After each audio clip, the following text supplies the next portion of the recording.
Ganito mag-alaga ng hito farming. Oh. Ito, maliit lang na fish pool. Fish pool ito, hindi fish pond. Ito yung mga pagkain nila. Yun sila oh. Nilagyan ko ito ng 300 KT. Yan. Malalaki na. So malilit pa lang yan.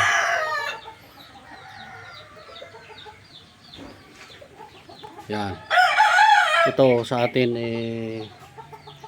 balik extension ito ng mga alaga natin. Mayroon tayong manukan. Ito naman yung mga manukan natin. Mga Texas na panabong. High value animal business ito. Yan. Mahal ang input dito pero mahal din ang presyo.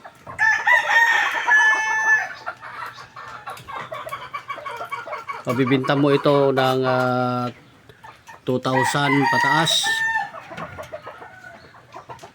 Kung isasabong mo may premyo, 6,000 ang premyo ng isang piraso. Ito naman mga native.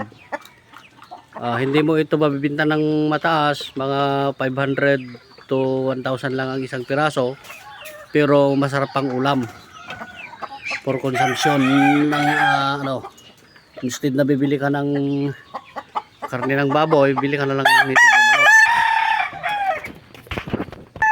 Ang tawag dito mini farm kasi may iba't ibang alaga.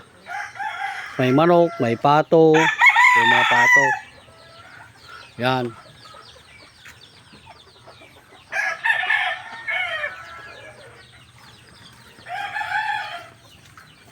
May baboy.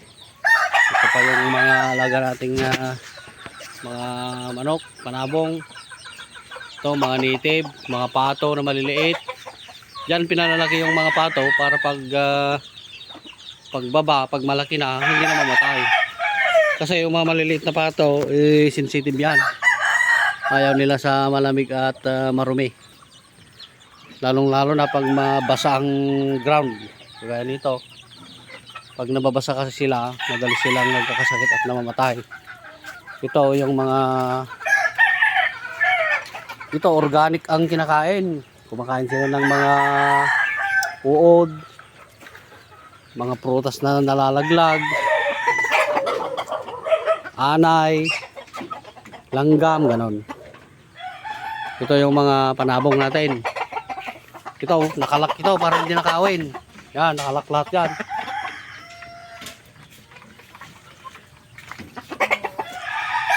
Ito, nakalak. Yan yung mga alaga natin. Punta tayo sa babuyan.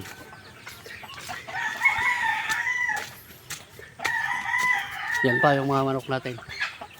May kubo dyan. Ito naman yung mga baboy natin. O, mga pang 90 kilos.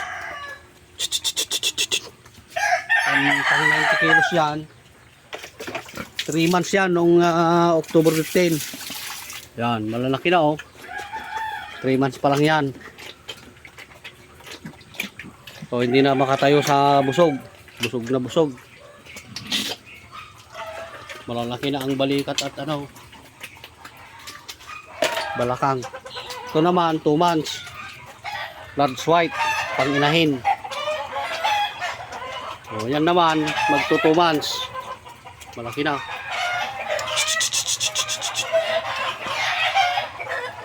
So kahit ganito lang ang maputat mo, maganda na para sa livelihood, pangkabuhayan,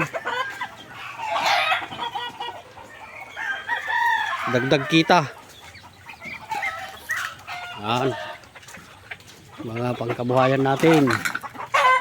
Ito, mga Texas, pato, native na manok.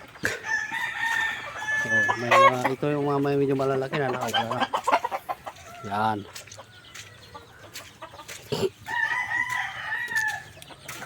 Ito po ang Tep Tep Mini Farm.